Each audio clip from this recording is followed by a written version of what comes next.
शशिशकलधरं मुण्डमालं महेशं दिग्वस्त्रं पिङ्गलाक्षं डमरुमथसृणिं खड्गशूलाभयानि नागं गण्डां कपालं करसरसिरुहैर्बिभ्रतं भीमदंष्ट्रं सर्पाकल्पं त्रिनेत्रं मणिमयविलसत्किङ्किनीनूपुराढ्यम्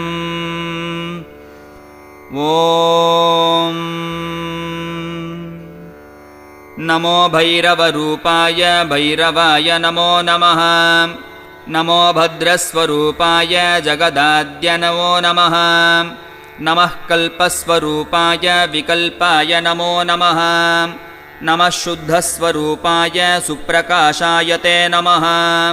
नमः कंकालरूपाय कालरूप नमोऽस्तु ते। नमस्त्रयम्बकरूपाय महाकालाय ते नमः।